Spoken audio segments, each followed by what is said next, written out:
Shalom Bapak Ibu dan selamat bertemu kembali di YouTube saya, Pendeta Rudolf H. Pasaribu Channel. Dengan dan lewat channel ini saya komit untuk senantiasa menyebarkan pengajaran firman Tuhan karena saya percaya berlandaskan Yesaya pasal 55 ayat 11 bahwa firman Tuhan yang saya dan Bapak Ibu saudara-saudara semuanya juga ikut sebar lewat apapun termasuk lewat video ini tidak akan kembali dengan sia-sia, tetapi akan bekerja sendiri lewat kuasa dan berkat urapan Roh Kudus. Mari Bapak Ibu, saudara-saudara semuanya saya ajak membantu saya menyebarkan pengajaran firman Tuhan, khotbah memperingati kematian Yesus Kristus Jumat Agung 29 Maret 2024. Terambil dari kitab Ibrani pasal 10 ayat 16 sampai 25 dan epistel dari Mazmur pasal 22 ayat 1 sampai 6. Dihubungkan dengan topik atau tema Yesus membuka jalan yang baru dan yang hidup. Dalam bahasa Batak Toba dituliskan, dibuka Yesus do dihita dalan nai baru, jalan nama ngulu. Saya baca untuk kita, simaklah pembacaan firman Tuhan berikut ini. Khotbah kita dari dua perikop. Perikop pertama ayat 1 sampai 18 berjudul Persembahan yang Sempurna. Perikop kedua ayat 19 sampai 39 berjudul Ketekunan. Khotbah kita dari ayat 16 sampai 25. Sebab setelah ia berfirman, inilah perjanjian yang akan kuadakan dengan mereka sesudah waktu itu. Ia berfirman pula, aku akan menaruh hukumku di dalam hati mereka dan menuliskannya dalam akal budi mereka. Dan aku tidak lagi mengingat dosa-dosa dan kesalahan mereka. Jadi, apabila untuk semuanya itu ada pengampunan, tidak perlu lagi dipersembahkan korban karena dosa. Jadi, saudara-saudara, oleh darah Yesus kita sekarang penuh keberanian dapat masuk ke dalam tempat kudus. Karena Ia telah membuka jalan yang baru dan yang hidup bagi kita melalui tabir, yaitu dirinya sendiri. Dan kita mempunyai seorang imam besar sebagai kepala rumah Allah. Karena itu marilah kita menghadap Allah dengan hati yang tulus ikhlas dan keyakinan iman yang teguh. Oleh karena hati kita telah dibersihkan dari hati nurani yang jahat dan tubuh kita telah dibasuh dengan air yang murni. Marilah kita teguh berpegang pada pengakuan tentang pengharapan kita, sebab Ia yang menjanjikannya setia. Dan marilah kita saling memperhatikan supaya kita saling mendorong dalam kasih dan dalam pekerjaan baik. Janganlah kita menjauhkan diri dari pertemuan-pertemuan ibadah kita seperti dibiasakan oleh beberapa orang. Tetapi marilah kita saling menasihati dan semakin giat melakukannya menjelang hari Tuhan yang mendekat. Bapak, Ibu, dan saudara-saudara, demikianlah nats khotbah kita di minggu memperingati kematian Tuhan Yesus Jumat Agung 29 Maret 2024. Dihubungkan dengan topik Yesus membuka jalan yang baru dan yang hidup. Dibuka Yesus do dihita dalan baru, jalan nama ngulu. Saudara, peringatan akan kematian Tuhan Yesus merupakan suatu perayaan besar bagi kita. Bahasa Indonesia menyebutnya Jumat Agung. Bahasa Inggris menyebutnya Good Friday, artinya Jumat yang baik, Jumat yang mulia. Tentu kita akan bertanya, di manakah keagungan, kemuliaan, kebesaran daripada peringatan kematian Yesus Kristus atau Jumat Jumat Agung ini, saudara, kita harus menyebut 3 hal yang sangat mendasar. Pertama, di salib Yesus itulah terjadi peristiwa perubahan, perombakan sejarah kehidupan manusia. Di salib itulah status, kedudukan, dan martabat manusia yang selama ini terhukum oleh dosa dan pelanggarannya sejak manusia pertama Adam dan Hawa, sekarang menjadi orang yang merdeka, yang bebas dari penghukuman kekal. Di salib itulah Bapak Ibu terjadi substitusi, penggantian terhukum. Seharusnya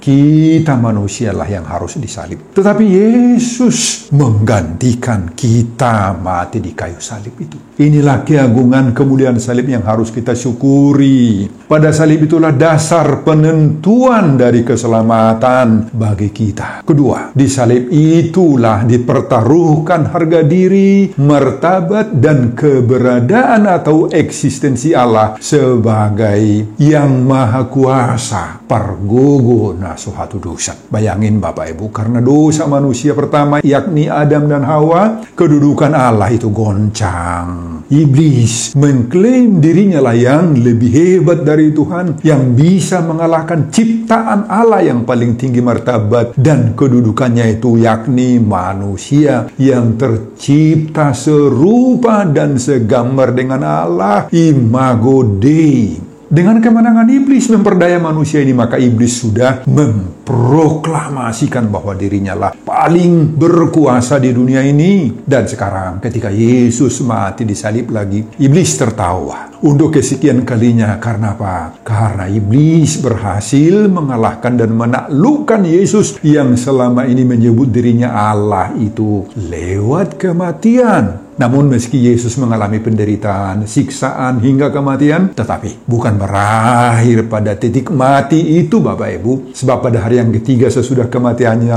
terjadi peristiwa mengagumkan. Karena Yesus bangkit mengalahkan kematian. Semua kebanggaan iblis tadi dijungkir balikkan oleh Yesus. Iblis dikalahkan oleh Yesus lewat kebangkitan Yesus. Inilah kemuliaan keagungan salib. Kematian dan salib menjadi titik awal keselamatan manusia dan bukti kemenangan Tuhan Allah. Ketiga, kematian Yesus di kayu salib itulah kematian yang mematikan kematian. Bahasa Latinnya disebut itu desto destot. Mati mematikan mati. Saudara, inilah kemuliaan salib. Kematian Yesus itulah menelan habis, membudut kematian manusia itu. Makanya kita sebut bahwa kematian Yesus adalah the crucified triumph. Salib sukacita. Artinya dari salib itu mengalir sukacita, mengalir kebahagiaan, kemenangan bagi orang percaya. Dan makanya Jumat Agung sangat-sangat agung. Karena pengorbanan Yesus itulah yang menyelamatkan manusia. Amin Bapak Ibu. Nah, mari kita lihat isi nats khotbah kita. Ibrani pasal 10 ayat 16-25. Siapakah orang Ibrani si penerima surat ini? Saudara, surat Ibrani adalah surat yang ditujukan kepada orang-orang yang tadinya berlatar belakang Yahudi, yang berada di berbagai-bagai tempat perantauan, dan kemudian mau berubah keyakinannya menjadi pengikut Kristus. Mereka mengalami berbagai-bagai penderitaan, pergumulan yang sangat berat di berbagai-bagai tempat perantauan itu, terutama di kota Roma dan sekitarnya. Mereka mengalami perlakuan keji, tekanan-tekanan berat, penghambatan dari penguasa bengis saat itu. Ya, dimulai dengan zaman Kaisar Nero, lanjut ke Kaisar Domitianus, Trajanus, dan lain-lain. Banyak di antara mereka yang tertangkap, yang dijebloskan ke dalam rumah-rumah tahanan penjara. Bahkan di antara mereka ada juga korban yang dimangsa binatang buas, yang sengaja diadu domba. Itu sebabnya banyak di antara orang Kristen itu yang harus bersembunyi di berbagai-bagai tempat gelap, ratusan meter di bawah tanah. Itu yang disebut dengan katakombe. Banyak di antara mereka yang tidak bertahan dalam iman, yang tidak setia sampai akhir, yang murtad sehingga berbalik ke agama semula atau pindah ke agama kepercayaan lain. Akibatnya kerohanian dan iman jemaat itu merosot, tidak jadi dewasa. Hubungan persaudaraan sesama jemaat jemaat juga terganggu. Timbul prasangka-prasangka buruk sesama mereka. Saling mencurigai, tuduh-menuduh. Perasaan saling mengasihi sesama itu sudah rusak. Saudara, itulah keadaan orang Ibrani. Penerima surat ini yang mendorong penulisnya mengirimkan surat ini. Menurut penulis surat Ibrani, khususnya pada pasal 10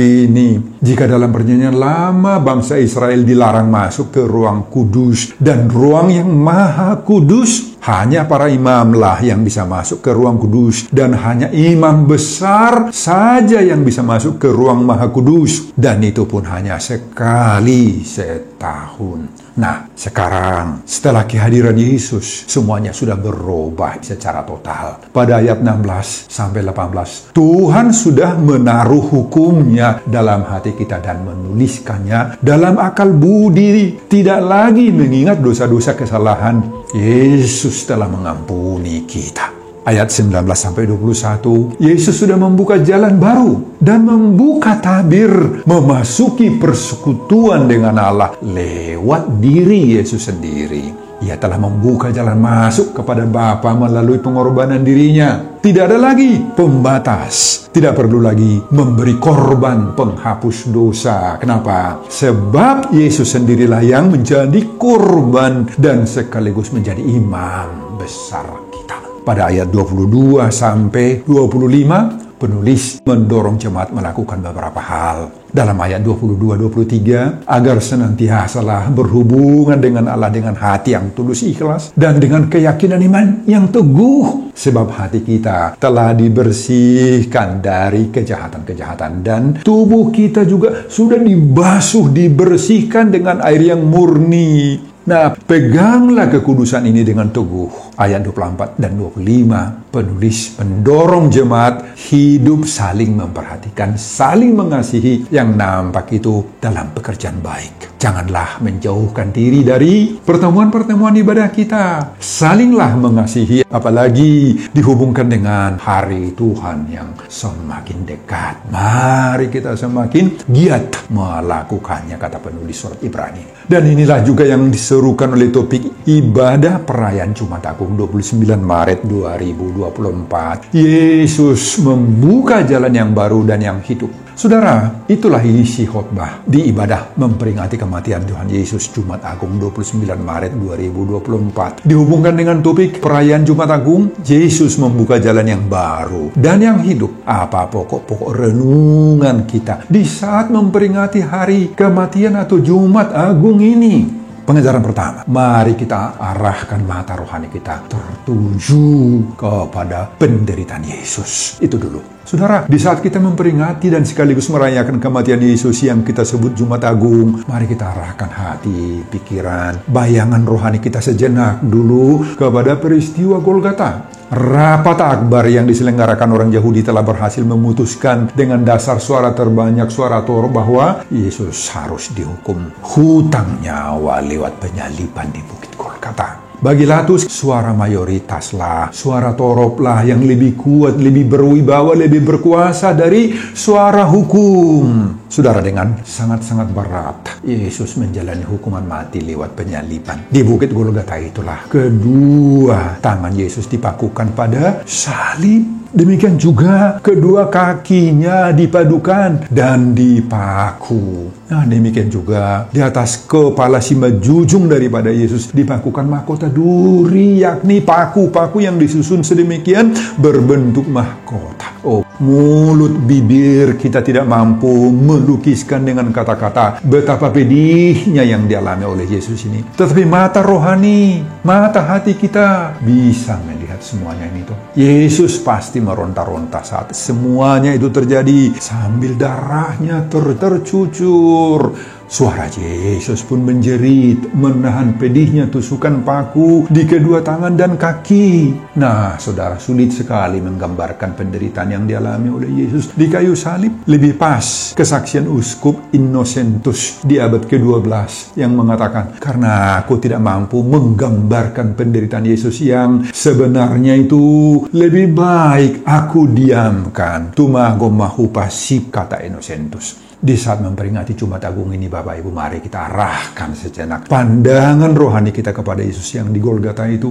Nah, lihat kedua tangan Yesus yang dipaku itu. Tergantunglah semua dosa-dosaku, dosa-dosa kita. Bapak Ibu, semoga kita tidak lagi mengulangi dosa-dosa dengan kedua tangan kita. Ya, mungkin pernah memukul orang lain, memukul istri, memukul orang tua. Mungkin juga sering pegang-pegang kartu judi dan lain-lain. Itulah dosa yang dibuat oleh tangan kita. Nah, mari jangan ulangi lagi. Lihat kedua kaki daripada Yesus yang dipakukan pada tiang salib itu. Semoga ini menyadarkan kita bahwa lewat kedua kaki kita pun ada saja orang yang terbawa-bawa menjalani lorong-lorong gelap dosa, mengunjungi tempat-tempat dosa, tempat-tempat kotor secara moral, melakukan praktek-praktek perzinahan, bahkan dan lain-lain. Nah, semoga lewat perayaan ini orang seperti itu mau bertobat. Jangan lagi mengulangi dosa-dosa. Lihat kepala tausima jujung daripada Yesus di sana, lengket mahkota duri, suksang duri.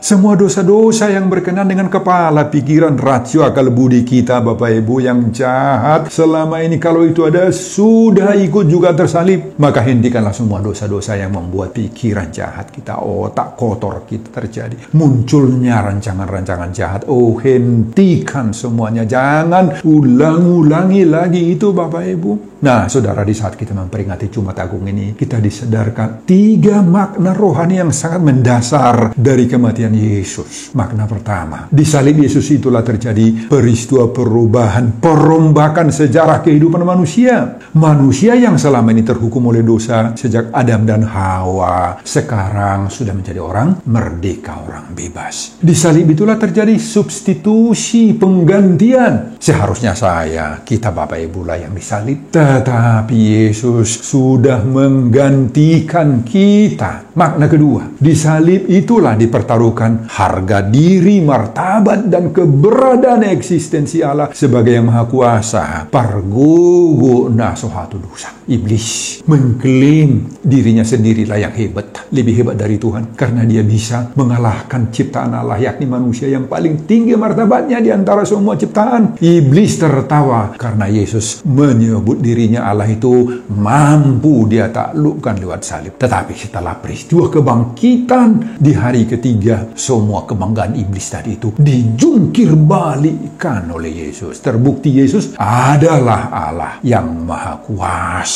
Makna ketiga, kematian Yesus di kayu salib adalah kematian yang mematikan kematian. Bahasa Latinnya disebut desto destot, kematian yang mematikan kematian. Saudara, inilah kemuliaan salib. Kematian Yesus itulah yang menelan, membudut kematian manusia. Makanya kita sebut bahwa kematian Yesus adalah the crucified triumph, salib sukacita. Artinya dari salib mengalir sukacita, kebahagiaan, kemenangan bagi kita orang percaya. Amin, Bapak Ibu.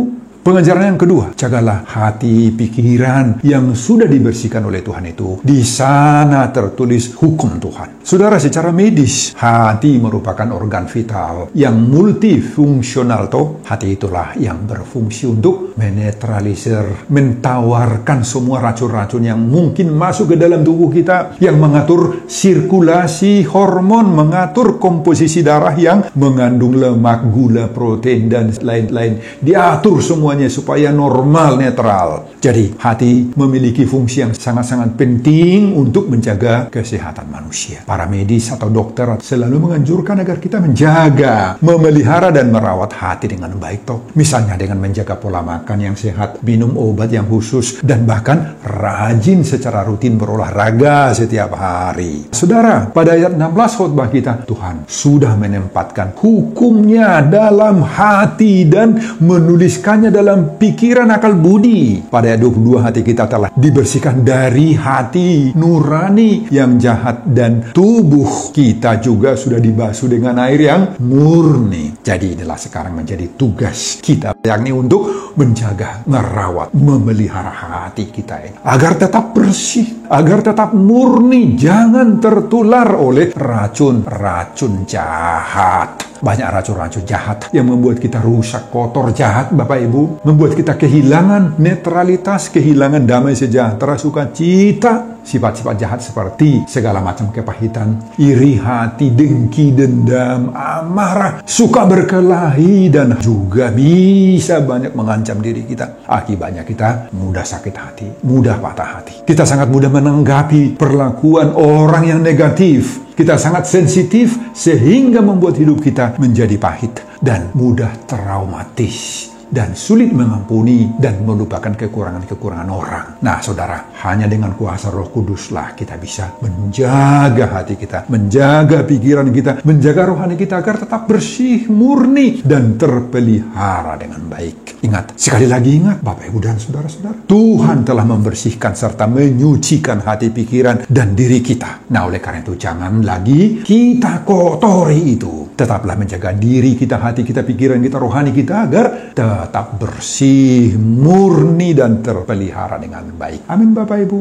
Pengajaran ketiga, tunjukkan buah imanmu terhadap sesamamu. Saudara, penulis surat Ibrani mengajak, mendorong, dan menyadarkan jemaat Ibrani dan kita pendengar khotbah di saat sekarang ini, saat kita merayakan sengsara Yesus yang kita sebut Jumat Agung, agar kita mau menunjukkan beberapa buah-buah iman kita yang disebutkan oleh penulis surat Ibrani di sini. Buah pertama, ayat 24a, mari kita saling memperhatikan. Saudara, sikap seperti inilah yang sudah rusak pada kehidupan jemaat Ibrani di perantauan itu. Pada ayat 24, penulis surat Ibrani mendorong mereka, dan marilah kita saling memperhatikan. Kata memperhatikan dalam bahasa Gerika disebut kata noeo, artinya to pay attention, notice, observe, to consider. Artinya itu, Pak. Saudara, memang tidak semua keluhan dan persoalan hidup kita yang bisa kita ungkapkan kepada orang lain. Banyak persoalan hidup kita yang memang kita simpan dalam hati kita. Semua kita begitu. Orang Batak bilang, tasakui dosai. Saudara, disinilah perlunya kita harus saling memperhatikan, pay attention, memberi hati dan kepedulian kita kepada orang lain manakala ada firasat kita membaca keadaannya. Ini sangat penting, Bapak Ibu. Kedua, pada ayat 24b dituliskan, saling menolong dalam kasih dan dalam pekerjaan baik. Sikap seperti inilah yang juga sudah rusak pada kehidupan jemaat Kristen. Orang-orang Ibrani di perantauan itu, Bapak Ibu, hampir semua orang pada saat itu sudah egois, apatis terhadap orang lain, tidak peduli lagi terhadap apapun yang dialami sesama temannya. Nah, itu sebabnya penulis surat ini mendorong mereka supaya saling mendoronglah dalam kasih dan dalam pekerjaan baik. Kata saling mendorong di sini dalam bahasa Gerika dituliskan paroxysmos. Apa artinya paroxysmos? Encouraging dalam bahasa Inggris. Artinya saling memberi semangat lah, saling mendorong lah kita ini, saling merangkul, saling memberi stimulus dalam wujud kasih dan dalam wujud pekerjaan-pekerjaan baik terhadap orang lain. Karena kita mengalami banyak tantangan, banyak pergumulan. Jadi perlu kita saling memperhatikan, saling menolong, Bapak Ibu. Inilah yang sangat kita butuhkan saat ini. Kita harus memiliki perasaan saling peduli, care terhadap sesama, terutama di saat menghadapi pergumulan, penderitaan, tantangan hidup, atau berbagai-bagai ancaman permasalahan hidup. Seperti ungkapan dalam bahasa Inggris, a friend in need is a friend indeed. Teman di dalam kebutuhan, itulah teman yang sesungguhnya. Itu artinya, di saat penderitaan itulah ketahuan siapa yang benar-benar kawan, teman, sahabat. Saudara, itulah buah iman. Mari kita tunjukkan buah-buah iman yang dua itu. Seorang sahabat setidak-tidaknya pasti menunjukkan rasa pedulinya, empatinya, care-nya sebagai bukti kasihnya. Bukti bahwa ada ikatan batinnya, ikatan spiritualnya dengan teman-temannya. Amin, Bapak Ibu. Pengajaran yang keempat, jangan menjauhkan diri dari pertemuan ibadah kita. Saudara, dalam bahasa Gerika ditulis me ekataleipontes, artinya jangan menjauhkan diri dari pertemuan ibadah. Dalam bahasa Batak Toba, unak tadiko perpumuat tahian. Saudara, arti ekataleipontes dalam bahasa Gerika adalah jangan mengabaikan, jangan menganggap sepi, jangan pandang enteng. Bapak, Ibu, dan saudara-saudara, kenapa penulis surat Ibrani ini mengingatkan jemaat agar jangan menganggap sepi, menjauhkan diri dari pertemuan-pertemuan ibadah? Banyak alasannya. Dalam pertemuan-pertemuan ibadah itulah bertambah-tambah pengalaman kita tuh. Dalam pertemuan ibadah itulah kita menikmati kebersamaan, sukacita, kita membina persaudaraan perhahamaranggion. Kadang-kadang di sana kita tertawa, ada lelucon, margait, ada semangat baru yang muncul, ada topangan dari teman-teman saudara-saudara kita. Saudara, orang yang menjauhkan diri dari pertemuan-pertemuan ibadah akan rugi sendiri. Luangan dalam bahasa Batak, pujung terisolir dari persaudaraan dengan sesama. Mereka sudah menutup diri, menutup pintu hatinya, menutup sukacitanya, menutup kegairahan dan kebersamaan. Saudara, mari kita pedomani pengajaran dari penulis surat Ibrani ini. Memang semua kita punya kesibukan masing-masing. Kita butuh waktu banyak, tetapi kita harus bisa membagi-bagi waktu yang ada itu agar semua dapat. Jangan pula datang karena terpaksa dalam ibadah. Terpaksa datang kepada ibadah, jangan. Dengan hadirnya kita dalam pertemuan ibadah itu, maka kita menghargai Tuhan. Karena di samping bertemu dengan teman-teman, sahabat-sahabat, saudara-saudara, orang-orang lain, yang paling penting lagi adalah dalam ibadah itulah kita bertemu, marsaur, bersekutu dengan Tuhan. Amin Bapak Ibu. Dengan pertemuan-pertemuan ibadah itu, maka kepada kita Yesus membuka jalan yang baru dan yang hidup. Dibuka Yesus dodi kita jalan baru, jalan namangulu. Sebagaimana disuruhkan topik ibadah perayaan Jumat Agung 29 Maret 2024. Sebelum saya mengakhiri khotbah ini, kembali saya mengajak Bapak, Ibu, dan saudara-saudara untuk membantu saya menyebarkan firman Tuhan khotbah di ibadah perayaan Jumat Agung 29 Maret 2024 dari surat Ibrani pasal 10 ayat 16-25 agar semakin banyak orang percaya bahwa Yesus membuka jalan yang baru dan yang hidup. Dibuka Yesus dodi hita jalan baru, jalan yang mangulu, termotivasi lewat khotbah ini. Simak juga video-video khotbah saya yang lain agar Bapak, Ibu, dan saudara-saudara memiliki sentuhan dan pemahaman rohani yang semakin diperkaya. Buka di YouTube saya, Pendeta Rudolf H. Pasaribu Channel. Selamat mengikuti perayaan Jumat Agung buat kita semuanya. Tuhan Yesus memberkati kita. Salam Horas. Amin. Terima kasih banyak Tuhan untuk firman-Mu di perayaan memperingati kematian sengsara Yesus Jumat Agung. Engkau ingatkan kami penderitaan Tuhan itu. Meskipun sangat-sangat sakit, tetapi membawa berkat-berkat yang banyak dan keselamatan bagi kami. Kami sudah menjadi manusia yang diselamatkan, yang dibebaskan dari ancaman kematian kekal. Oleh bilur-bilur dan darah yang tercurah, kami dibangkitkan dari kematian. Dan Engkau sudah menelan kematian kami dan memberikan kehidupan baru. Terima kasih Bapa. Biarlah kami dapat mengabdikan firman-Mu supaya kami saling memperhatikan, saling memperdulikan satu dengan yang lain, dan tetap menjaga diri kami, mencintai, mengikuti setiap pertemuan ibadah, karena di sana Tuhan akan menuntun kami, mengajar kami, membekali kami dengan keuangan baik. Berkati hamba-Mu dalam mempersiapkan khotbah-khotbah berikutnya, dan semuanya saya peruntukkan buat hormat bagi nama Tuhan. Saya berdoa, amin.